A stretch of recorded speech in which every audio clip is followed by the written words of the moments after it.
Well, that was extremely easy. Yeah, the Empire was so busy celebrating some made-up holiday between Halloween and Christmas, there was nobody guarding the weak point.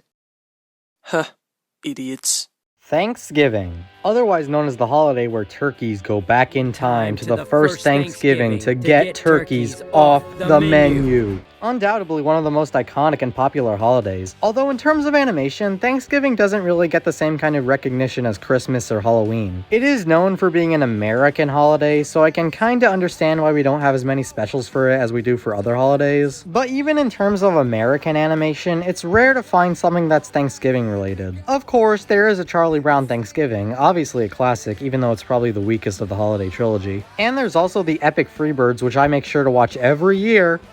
No, seriously, I do. But besides those, there is one cartoon that seems to be dedicated to putting out a Thanksgiving episode every single time the holiday rolls around. And that cartoon is called Bob's Turkeys. Yeah, this show has been making episodes centered around this holiday for quite a while now. You'd expect a long-running show to have a tradition of doing this for Christmas, but Thanksgiving is more of an anomaly. However, I'm not complaining. Bob's Burgers has had some amazing episodes about Thanksgiving, some of the show's best holiday episodes, to be honest. Even with a kind of basic holiday, the series manages to pull off something fun with it almost every single time. It's amazing how the writers were able to do that, but then again, this is also an amazing show. Anyway, if you've watched the Halloween video I did last month, you know how this video is gonna work. We're gonna be going through all the Thanksgiving episodes from this show to see which ones can compare to Freebirds. This is the Bob Burger Thanksgiving Saga. It's Thanksgiving for everybody. Right off the bat, one of the reasons this show even does Thanksgiving specials is because that just so happens to be Bob's favorite holiday. He makes this very clear in the first minute of the first episode. So the Belchers are going grocery shopping and Bob rushes to get a turkey after pushing Gene into the abyss where he died. I like Bob's interactions with these turkeys because he's basically talking to himself in a funny voice. Hey Bob, what about me? Oh yeah, sorry, I didn't see you there. If you remember back to the last video, the first episode of the Halloween saga was pretty basic and the kind of story you'd expect from a show like this. In contrast, the first episode of the Thanksgiving saga does something way more unique. Mr. Fishoder comes over and bribes the Belchers into pretending to be his family so he can impress this other lady. While that's going on, Bob is posing as the family cook and he gets upset that his family isn't spending Thanksgiving with him. This plot probably wouldn't stick out as much had it come in a later season, since by that point the show liked to branch out a little for its holiday episodes. But as the show's very first Thanksgiving episode, this one feels like a bit of a weird note to start on. I was expecting something a bit more simple. Putting that aside though, this episode is really good. Similar to Full Bars, it does have a lot of that classic Bob's Burgers charm to it, and quite a few of the jokes land. It's funny to see the Belcher kids fight over who can be the best pretend child to Mr. Fishoder, and the aforementioned Bob talking to the turkey is another highlight. Although that turkey thing is surprisingly more plot relevant than you'd think. When Bob is cooking, he decides to drink this green cactus juice, which starts giving him hallucinations and making him go insane. And the reason he drank the cactus juice is because the turkey told him to. It's a little stupid. Although Bob going crazy is always fun to watch, and the hallucination with the giant turkey and Thanksgiving tree growing ritual was hilarious. I feel like that's meant to be a reference to something, I just can't put my finger on what. I also found myself caring for Bob a lot throughout this episode. It sucks that his family wants to spend Thanksgiving with Fishoder instead of him. It's his favorite holiday. It culminates with Bob running off with the turkey while the lady that Fishoder had a boner for tries to shoot him. Not the direction I thought they'd take, but it's honestly pretty awesome. Then there's a really sweet ending and Bob gets his ideal Thanksgiving after all. An indecent Thanksgiving proposal is great. Some jokes are definitely better than others and not everything about it works, but it's entertaining and even a little wholesome. We stand Lance in this house 8 out of 10. It's Thanksgiving for everybody. Now this one is an absolute classic. I see Turkey in a Can being held in a very high regard among fans, some even calling it one of the show's best episodes. Even Cell-Specs went as far as to put it on her list of the best animated Thanksgiving specials. Although you shouldn't put too much stock in that, since she also said the Violet Evergarden movie was only slightly better than the Loud House movie.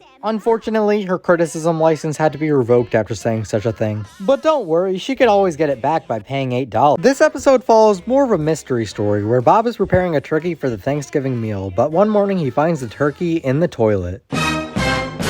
So now Bob must figure out who is responsible for this heinous crime, and where will they strike next. It's such a fun premise for an episode, and has a ton of that Bob's Burgers charm. This story feels like something exclusively written for this show, rather than the script being accidentally plucked out of the Simpsons or Family Guy pile. No wonder why this is a classic episode, because it feels like it captures the show's best elements. I love seeing the writers ham up something as simple as turkey in toilet, and turn it into a whodunit. Like Knives In! I think it's Knives Out. This was one of the episodes I had actually seen before, so going into my rewatch, I knew who the meal murderer actually was. But still, it's executed so well that it's a really engaging episode. And the comedy is genuinely fantastic. The jokes in this one fly at you in such a quick manner that it's a riot. Seeing everyone blame each other for committing the crime results in some fun moments, and a buildup of tension if you don't already know the twist. There are also some side plots in this episode that give off more of the Bob Burger charm, like Gene and Linda writing a Thanksgiving song, or Tina wanting to act grown up so she can sit at the adults table. Both of those are very enjoyable to watch. Eventually, Thanksgiving Day comes, and 3 days worth of investigations lead Louise to reveal that Tina and Gene were the meal murderers. But Louise was wrong. Before the meal, Bob falls asleep and starts sleepwalking and gets the illusion that he's potty training the turkey. That's right, it was him all along. Honestly, the twist is really well built up to, and this was a fun way to reveal it. The fact that Bob started sleepwalking because of the pills he had to take due to him being allergic to Gail's cats ties things together really nicely, and it doesn't feel like this twist completely comes out of nowhere. Overall, an incredible episode, a really funny mystery that's definitely worth its status as a classic. 10 out of 10. It's Thanksgiving, Thanksgiving for everybody. This episode is weird. The previous two were mostly comedic stories about the family just trying to have a normal Thanksgiving. Now let me show you a clip from the first minute of Dawn of the Peck. Yeah, here you go, buddy. You want some pretzels?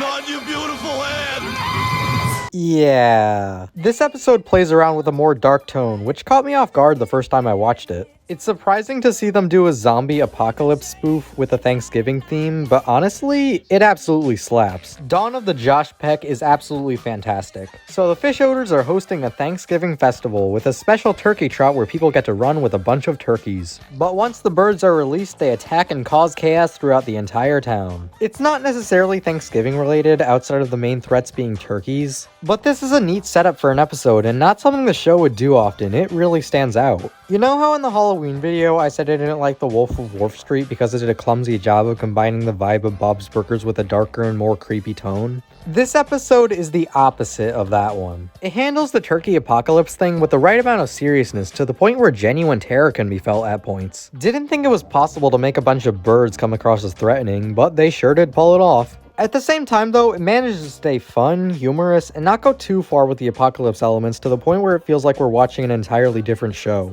Despite the episode being a bit darker than most of the other ones, I still think the conflict of Fish Odors releasing crazy birds fits into the show pretty well. Plus, the way the other characters react to this crazy stuff and their attempts to get through the birds is really entertaining. Oh, and there's also this amazing subplot with Bob staying at home and trying to keep himself occupied. It's hilarious whenever they show the entire town getting pummeled by turkeys and then just cut to Bob doing random stuff like dancing to Donna Summers. Then Bob casually goes to the grocery store to buy a turkey before discovering the truth about the poultry apocalypse. Thankfully his family comes in and saves him, but it ends up being kinda lame and anticlimactic with Linda just hitting one turkey and that solving everything. I wish the events of the episode had built up to something a bit more exciting. That's my only gripe though. Dawn of the Peck is a ton of fun and yet another amazing episode. 9 out of 10.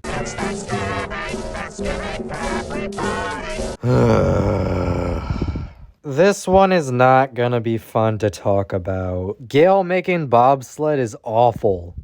By Bob's Burger standards, meaning it's like a 5 out of 10. Still though, I really just don't like this one in a different way than the other low-tier Bob's Burgers episodes. With a lot of those, the worst I can say about them is that they aren't really that funny or they're extremely forgettable. This one, on the other hand, kinda makes me angry. Let's start positive though, because it's not a horrendous episode or anything. The first 3 to 4 minutes of the episode are enjoyable. They make a joke about Leonardo DiCaprio, kinda like Pinocchio, a true story. There was also this bit which was genuinely amusing. Remember the last time you drove our car in the snow? To be honest, anytime we're at the Belcher's house, the episode is really good. I love watching Linda and the kids try to make a meal for Thanksgiving, only to fail horribly. It's quite entertaining, and I especially love the parts with Jean and Louise trying to make the sides. There's also a couple other moments I liked, such as Bob singing to Gail's cat, and I also liked how the dry cleaners is called Big Girls Don't Dry. Moms don't cry. But besides those brief moments, the episode's story isn't anything special. Bob goes to pick up Gail so she can spend Thanksgiving at their house, then Bob's car gets buried in snow and now he has to drag Gail back home due to her ankle being broken. It's fine, I suppose, but it's not particularly fun to watch. It kinda drags on and Gail really starts to get on my nerves after a bit, but then something happens that ruins everything. Suddenly, Gail gets up and reveals her ankle wasn't actually broken and she could have been walking this entire time. So Bob essentially dragged her in the snow for nothing and his Thanksgiving was ruined solely because Gail wanted attention. Say, Gail, if you saw Bob being tortured and were perfectly capable of walking this entire time, Then why the fuck didn't you say so? you know those infamous SpongeBob episodes where Squidward is just trying to enjoy himself, yet SpongeBob and Patrick just come in to annoy him anyway? That's basically what this is, Bob being tortured and shat on when he essentially has done nothing wrong. Gail, on the other hand, lied about having an injury and made Bob drag her miles in the snow only for her to get off scot-free. She never even says sorry or admits to her wrongdoings. It just makes her come across as so unlikable when the episode is trying to make us sympathize with her, but it just doesn't work. The ending was a little sweet, but this episode just left me with a bad taste in my mouth. It's not awful and a bit more enjoyable than I remembered. Maybe when I'm feeling nice, I'll bump it up to a 6 out of 10, but it's definitely not great. Oh, Lynn, I hate your sister. Ditto. It's Thanksgiving, Thanksgiving for everybody. For some reason, Hulu has this episode's release date marked as February 2018, and the previous episode has the actual release date of this one. Huh, weird. We're 5 Thanksgiving episodes in now, and it's clear the writers wanted to try something a bit different with this one. Not different in tone like Dawn of the Peck was, but something that's closer to the usual Belcher kids at school stories. In fact, none of this episode takes place on Thanksgiving and has nothing to do with the shenanigans of trying to prepare the meal or something like that. The plot of this one is that the kids realize they can get a half day at school if they manage to get Mr. Franz's Thanksgiving play shut down. So using Tina's erotic Thanksgiving friend fiction, they put on their own play. Oh, and they also bring on Gene as the songwriter because he's definitely the next Lin-Manuel Miranda. Most of the time I love TV episodes where the characters come together to put on some type of play, and this one is definitely a great example of that. It is genuinely really fun to watch them try and put on this production together, especially since this is a bit of a subversion of this kind of story. Remember, they're trying to get a half day off from school, so they need to make the play as terrible as possible. So bad nobody could ever endure sitting through it. It's a neat concept for an episode, and there are a ton of fun moments. Then Tina finds out Louise was only using her play for her own benefit, and she's upset. You do feel for her, but then again, Louise's motivation is sorta kinda understandable. Then once they put on the play and Louise splatters uncooked giblets and gizzards all over the audience, Tina sings the ending musical number, and it's a pretty amazing moment, to be honest. It got me a little emotional, which is really weird to say about this episode. The only nitpick I would have here is that there's this really forgettable and pointless subplot about Linda becoming obsessed with this potato. No, I'm not joking. It's not particularly funny and adds nothing of value to the episode as a whole. Other than that, the Quirk-Ducers is another fantastic episode for sure. It's a good shakeup from the last few Thanksgiving episodes, and I had a ton of fun with it. The ending credits song is also amazing and makes me wish they would turn the play Tina was writing into a full 22-minute episode of its own. Seriously, consider it. 9 out of 10. It's Thanksgiving, Thanksgiving for everybody. You know, for a character who is so prominent in most episodes of the show, I feel like Teddy is kinda flat. 90% of the time, he's just in the episode to crack jokes or help Bob out. So every once in a while, when we actually do get a plot centered around him, it's interesting to see the writers explore his character a bit more, and what he's doing when he's not eating at the restaurant. Thanks-Hoarding starts out with a typical setup for something about Thanksgiving. Teddy says he's having guests over, so he needs Bob's help in cooking a meal. He could probably save time by just serving toast, to be honest. Oh, and this is just a side note, but I do not like the animation and sound effects when Bob rubs this turkey. It's gross. Turkey in general isn't even that great. Anyways, while that's going on, Linda and the kids try and set up a table and discover that Teddy is a hoarder. Not what I would have expected for a Thanksgiving episode centered around Teddy, but it does make sense given the type of character he is. While it's still meant to be a comedic episode, you can tell they really handled this subject with a lot of care. Honestly, I feel a little bad for Teddy. It's clear throughout this episode he's struggling with all this, despite the Belchers' best efforts to help him sort through all his stuff. However, sometimes they drag the jokes out to the point where it's not that funny. This is definitely the episode where I laughed the least so far, Gail making bobsled included, but it's not that huge of an issue because I can tell this one was trying to go in a bit of a new direction and expand on Teddy's character. In that regard, they succeeded. But then for the second half of the episode, they stop focusing on the hoarding thing and go back to the Belchers must save Teddy's Thanksgiving thing. It's not bad, it just feels more generic, and the jokes become even less funny than they were before. The episode picks itself up again when Teddy goes back to find his thrown out stuff, and it's a genuinely moving ending. Thanks-Hoarding is a pretty good episode, just nothing too amazing, nor do I have much motivation to rewatch it. Banger end credits song though, 7 out of 10. It's Thanksgiving, Thanksgiving for everybody. In this episode, the writers of Bob's Burgers did something unthinkable, something I never imagined they'd do.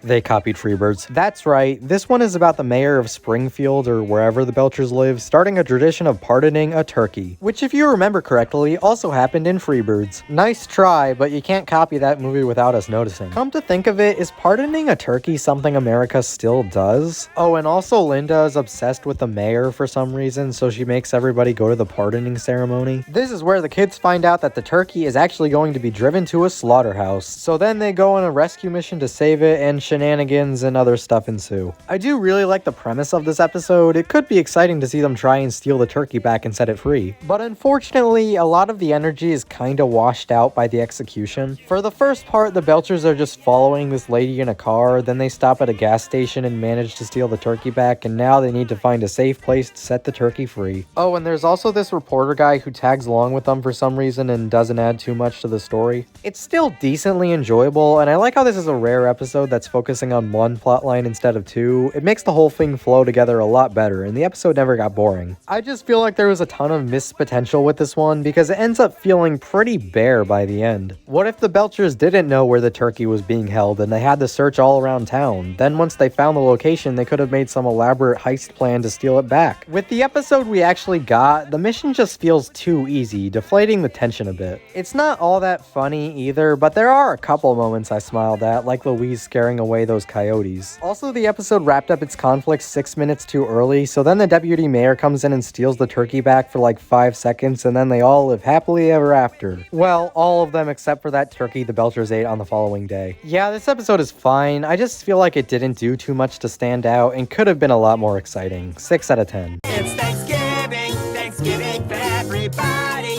As I previously mentioned, Thanksgiving is Bob's favorite holiday. So much so that he will do anything to make sure he cooks the perfect meal no matter what the circumstances. It's been a consistent theme throughout most of these episodes, and in this one, Bob manages to get his hands on the specialest turkey in the world. But then, the gas goes out and they can't cook the turkey. Does Bob give up? Of course not. He is a super elite that can do anything. He starts his own fire in the alley and cooks the bird there. Honestly, given his obsession with this holiday, it makes sense for him to do something like this. The setup, while basic, is still pretty neat, and I always love watching the lengths Bob goes to in order to cook the bird. Despite the simplicity, they pace out the episode pretty well, and you genuinely want to see Bob succeed. On top of that, they also keep adding in new problems for Bob's to face, such as the fire department getting angry or them needing to find things to burn in order to keep the fire going. I especially like this part with the kids rolling this giant log back home. There's some other fun stuff in here, like Louise burning a whole bunch of stuff, but I kind of feel like the episode was pretty light on jokes, or at least lighter than it should have been. None of them really stand out as being anything hilarious. It kind of makes the episode feel a little more depressing than the other ones, that paired with the super gloomy color palette.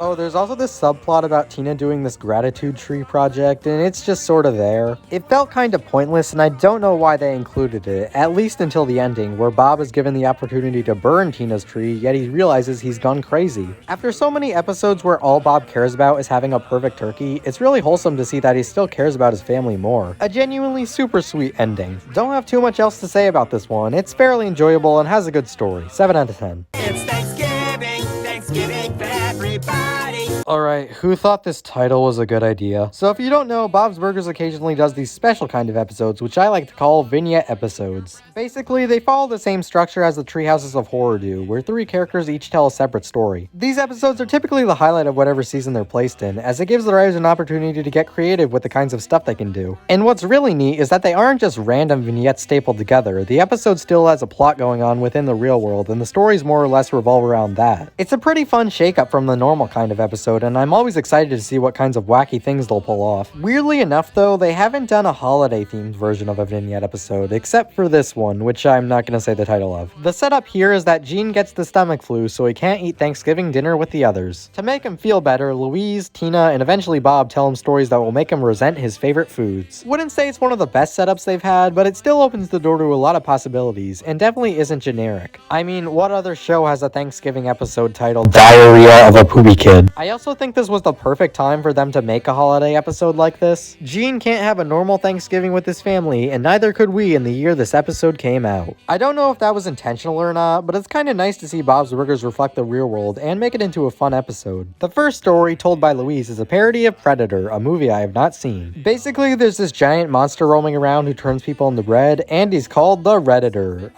The Predator. It's pretty creative, to be honest, and there's a lot of genuine excitement here. There's some good self-aware humor, and I just find the concept of a monster turning people into bread really funny. It's exactly the kind of imagination I love to see from these kinds of episodes. The next story, told by Tina, is a parody of Air Force One, a movie I have not seen. So in this one, Gene is the president and he makes amends with the country populated by apples. But there was one table in the room who wasn't very happy. The delegation from Paris. Get it? So when Gene is flying back to America, the Pears hijack the plane. This takeover marks the beginning of Pear Force One. These puns are absolute gold. This story isn't taken too seriously, but man, it's a ton of fun, and easily the funniest of the 3. I love when Gene throws all the pears out of the plane and he says, Get off my plane! This is your plane? We're going down! This story is peak fiction, but the third one is definitely a big step down. This time it's told by Bob and is a parody of Armageddon, a movie I have not seen. In this one, an asteroid made of chicken parmesan is headed towards Earth, so the Belchers are sent up into space to stop it. Then Gene realizes the only way to stop it is to eat it, so he does that and vomits shooting parmesan stars all over the world. Bob's less than stellar storytelling skills can be a bit amusing, but overall the story feels too short and isn't particularly funny. Not bad at all though, and this is definitely a great example of how to do a vignette episode. 8 out of 10. It's Thanksgiving, Thanksgiving for everybody. We've already explored how crazy Bob can get on Thanksgiving, and this episode returns to that. It sees the Belchers going to the retirement home, and Bob gets hired to cook Thanksgiving for the elderly. Even by this point, we had never had an episode solely focused on Bob in the kitchen. Usually there's another problem that comes up, like the gas going out or the turkey being sabotaged. But this episode's main story is specifically about Bob trying to cook the meal, as well as how he deals with Louise trying to help him. It gives off a bit of that classic Bob's Burgers vibe, with Bob trying to connect with his children through doing the things he enjoys. I really liked Bob and Louise's interactions in this one, and I almost wish we got to see more of them. The episode as a whole feels a little unfocused, like there's too much going on. It's difficult for a Bob's Burgers episode to have one subplot, but this one has 2. The first one is about Gene, Tina, and Zeke putting on a parade for the seniors. It's pretty cute, I'd say. The other one is Linda trying to help Sergeant Bosco reconcile with his mother. I usually enjoy these characters, but here they aren't quite as funny as they usually are, and the subplot feels like it only exists to take up space. We still stand Sergeant Bosco's mom in this house, her and Lance. The main stuff with Bob and Louise is still really great though. You understand why Bob is so anxious about all of this, but you also understand why Louise doesn't like how her dad acts on Thanksgiving. Whenever the episode is focused on cooking, I really enjoyed it. Oh, and I also like the song the kids sing where they reference a bunch of Broadway musicals. Dear Evan Hansen. No! Then the poopy trope of the episode happens, and it feels like both Bob and Louise start acting a little mean-spirited, not very fun to watch. They do make up for it with this scene of Bob talking to all the food, and his ending speech was really nice. Yeah, this one is good, it just feels all over the place and would have benefited from just focusing on one story. Biggest takeaway here is that Sergeant Bosco's mom is cool, Zeke's grandma is cool, and Captain Casserole is so cool that she should have her own spin-off. 7 out of 10. Well, looks like we've gone through all the Bob's Burgers Thanksgiving episodes. I'd say it was a pretty solid lineup overall, but unlike the Halloween saga which constantly went through ups and downs, this one seems to follow a steady trend. The first half of the saga is really great, I mean, once you take out Gail making bobsled, but the second half kinda drops down from great to just good. It felt like I was watching 7 out of 10 episode after 7 out of 10 episode after 7 out of 10 episode. It is kinda a shame that this show's recent Thanksgiving episodes aren't anywhere near the quality of the older ones, but then again, they are still good episodes, and I'm glad the series still manages to consistently stay above average in quality. So I guess the ranking for this saga would be Gail making bobsled, I Bob Your Pardon, Thanks-Hoarding, Not Cooking with Gas, Stuck in the Kitchen with You, An Indecent Thanksgiving Proposal, Diary of a Poopy Kid, Dawn of the Peck, The Quirk-Ducers, and Turkey in a Can rules supreme. Ironically enough, the Season 4 Halloween episode was also my favorite one. But spoiler alert, I don't think Christmas in the Car will be topping that saga. There's some real stiff competition there. I shall see you all in 1 month for that video. Have a happy Thanksgiving, check out these episodes, and most importantly, watch Freebirds. Thank you all so much for watching. Make sure to like the video if you enjoyed, comment down below, hit the subscribe button if you haven't already, and I'll see you guys next time. Doesn't